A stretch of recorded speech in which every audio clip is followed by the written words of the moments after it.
RHAPHIDOPHORA tetrasperma.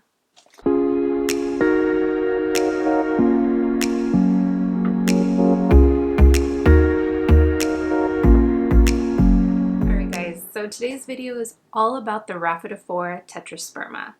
Now this has been called many names. A lot of people know it as the mini monstera, or it's also been called a philodendron jenny or even a piccolo. But it's actually not a monstera or a philodendron at all. It's its own genus, and it's RHAPHIDOPHORA. This species specifically is tetrasperma. Now this plant is native to Thailand, Malaysia, and the Southeast Asia, and more tropical environments. Now the plant does feature a lot of the same characteristics as Monstera and Philodendron, and that's probably why it's inherited those nicknames. They both have similar internodes and aerial roots and have a trailing or a upright growing feature. Now this plant has blown up so much over Instagram and YouTube and other social media outlets because of its unique look. A lot of ways you might see people style this plant is through a single vine growing up a trellis or up a wall, or you might see a more bushy-like appearance like the one I have here. But there's no denying that the style of this plant is very tropical and beautiful and unique, and that's why you're seeing it grow in popularity so much.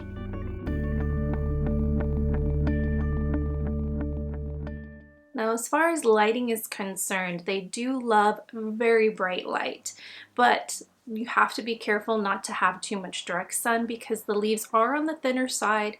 They could be very susceptible to scorching. They do prefer temperatures between approximately 55 to 85 degrees Fahrenheit, so you do want to keep them in a relatively warm space. Although they probably could tolerate a little bit of cold for very short periods of time, you definitely would not want to leave them next to very high drafts or air conditioning vents or anything that would cause too much of a drastic difference in the temperature.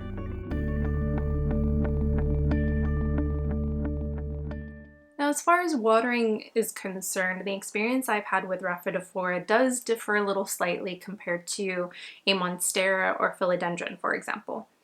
They do like to be watered a little bit more frequently and do prefer slightly more moist soil than a Monstera or Philodendron. Typically, the latter two prefer to dry out for longer periods of time in between watering, whereas the RHAPHIDOPHORA actually prefers to stay slightly moist. But you want to be careful not to overwater them as well because they do suffer root rot very easily if you let them sit too wet for too long. So they can be a little bit more temperamental when it comes to watering because you have to find that delicate balance of keeping it moist without keeping it wet. So in that case, maybe heavier watering in the summer months or growing seasons where it's using up its energy a little bit more aggressively, and then step back in the watering a little bit in the wintertime or colder weather so that you're not waterlogging the plant.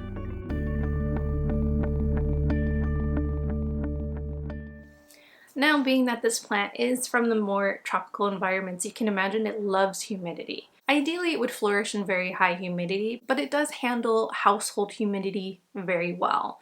I typically will have my home humidity anywhere between 40 and 60%, and it does perfectly fine.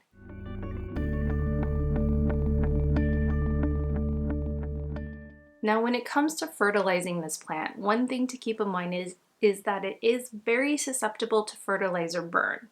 So one thing I would recommend with this plant is to either dilute the fertilizer or to use an organic fertilizer or slow release fertilizer. That way you're not burning the leaves or causing any kind of chemical rushes to the plant, which could cause some issues. And you do want to fertilize only during growing seasons.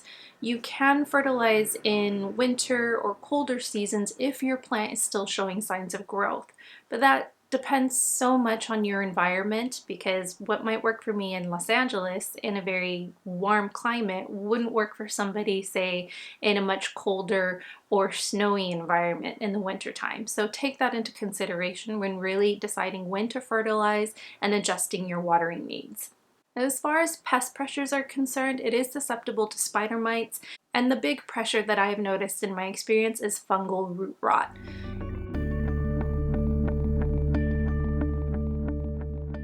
Now, as far as toxicity is concerned too, this is toxic to pets or small children or anything ingested. So you want to make sure that you're keeping this out of reach.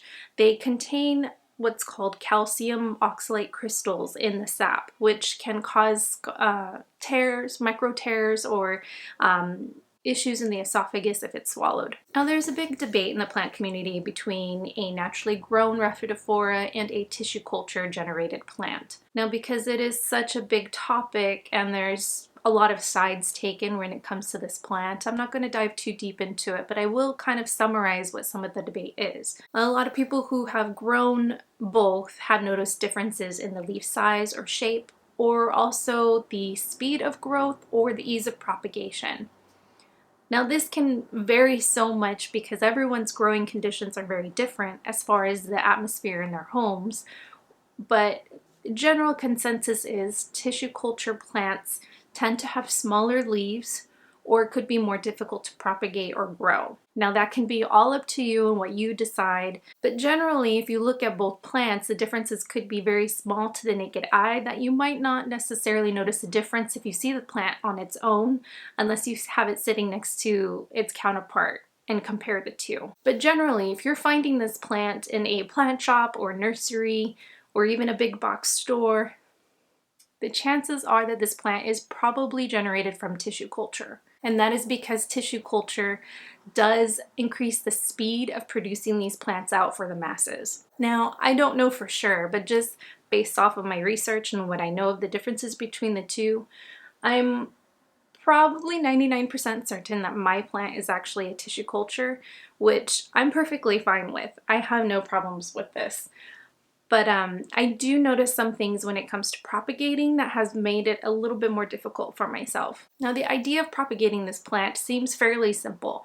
I myself have found it to be very challenging, and I don't know if it is because it is a tissue culture or if it's just because it's challenging. But based off a lot of the things that I have seen and heard from people that I've talked to, propagating this plant can be a little sensitive.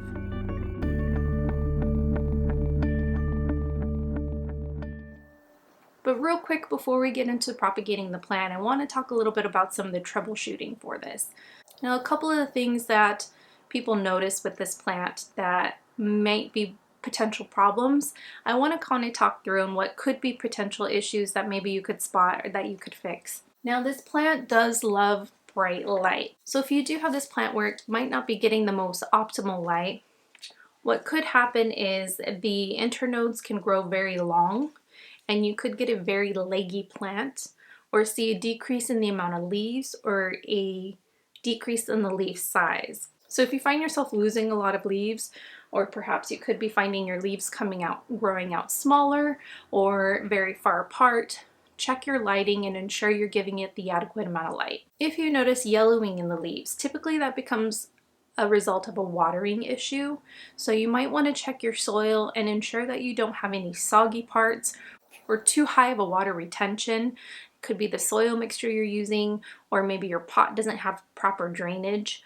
And because it does have a very delicate root system and very thin leaves, it can become waterlogged, or it can drown essentially by having too much water sitting in the pot. So you definitely want to keep a very close eye on the amount of watering that you do for this plant and ensuring it does have proper drainage. And I would advise probably giving an inspection of the roots every few months just to ensure that you're not having any issues that you can't see above the soil.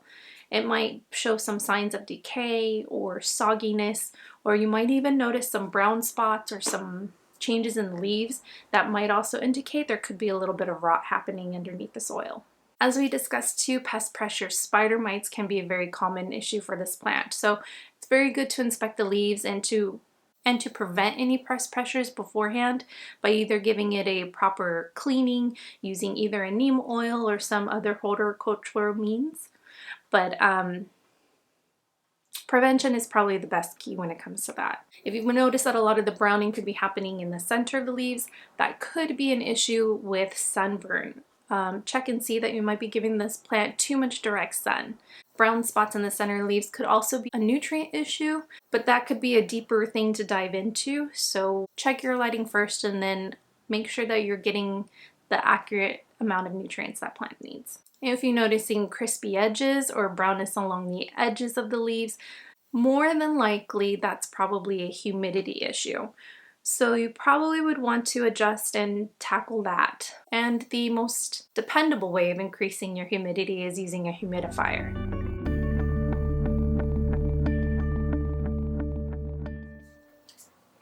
Okay, so the first thing I'm going to show you now is propagation of the plant. The first step I am going to do is to find where I'm going to take my cuttings, and I will use sterile clippers. Now, you may notice on the plant you have your nodes, which are sort of the joint of the plant, and then you have your internodes.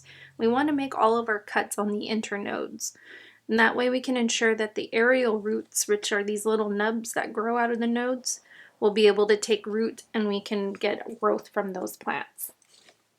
So this one I had already previously taken a cut, and I'm probably going to take another cut a little higher up. And I will take one right about here. Cut.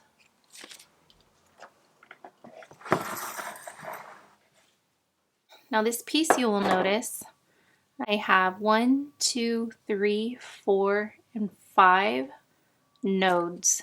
So I have potential for 5 cuttings from this plant. Now this one, being that it has new growth and it is fairly young, will probably be more challenging to root. So I'm actually going to keep these 2 nodes attached in order to ensure that it has a higher chance of rooting. And then the other 3 pieces I will cut between the internodes.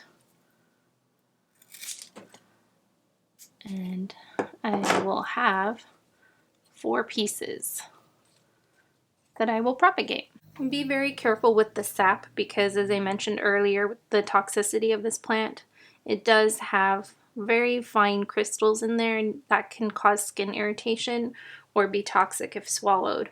So wash your hands before you touch your eyes or anything. You want to make sure that you're not getting that anywhere. I'm actually going to set these aside to allow the ends to callus over. Now, if you don't let the ends callus over and dry out, your chances of rot are so much higher. So it's very important that you let these harden off. And we'll give that a little bit of time. Now, I'd also like to emphasize how important the medium you use is for propagating the RHAPHIDOPHORA cuttings, because I have very unsuccessfully propagated in water, and I know a lot of other people have propagated very successfully in water. This one is one lonely soldier out of probably dozens that have actually grown a root without rotting. So this little guy is kind of a rarity for me, but I have found a much higher success rate in this mixture.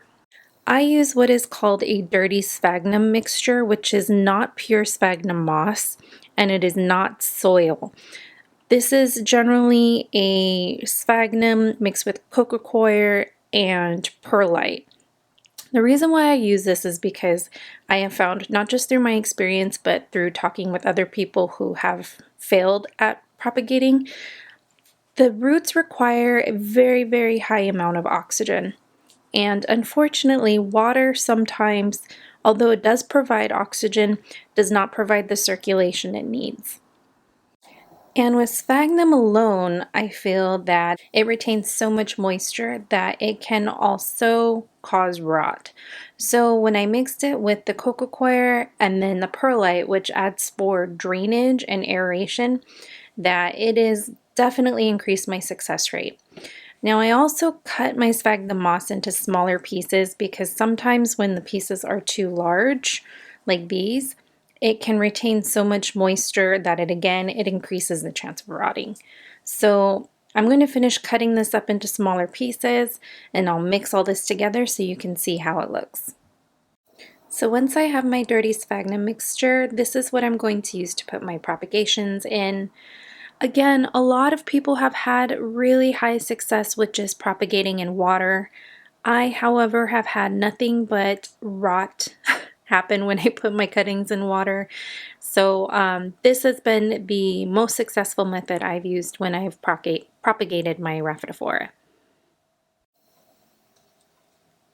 I will also suggest when placing your nodes into the mixture that you place it along the surface with the aerial root facing down. Another reason why you want to do this is because the ends of your cuttings are not submerged in order to cause rot. So you have your ends exposed, which will also keep them dry, but then you have your aerial root pointed down so that they're able to capture the moisture, and it will also encourage root growth. That's basically it. I have my nodes in my mixture. I would probably add a lot more water to this to ensure that it's wet, but I do not want to add water to where it's sitting in the bottom. I just want to make sure my mixture is really nice and moist, and this plastic container will hold in the humidity, so I would not have to water it very often. If I had a larger container, I would put a lid over it just to hold in the humidity even more so. But since these are a bit long, I'm okay with leaving the lid off, and that way too I can ensure it's getting as much light as possible. But as far as propagation is concerned, that's basically it. I do recommend checking on it quite often because the roots are susceptible to root rot. You want to make sure that the roots are you want to ensure that the roots are growing and that it's not just absorbing more and more and more moisture. You'll notice if you see black starting to form around the edges, it could be getting a little bit rot. The best thing I would suggest to do is to go ahead and take out the propagation, cut off the rotted parts, let it callus over again, and once it's completely dried out, stick it back into the medium that you're using to propagate it, and hopefully it will survive. But that's all I have for you about this plant. I hope you're growing one. I hope you're enjoying. If you had some great success stories, please put them down below. I'm sure we all want to share or learn from you. I'm still learning some new things about this plant too, so I would greatly appreciate any tips you have for me. But thanks for watching. I'll see you guys in the next video. Bye!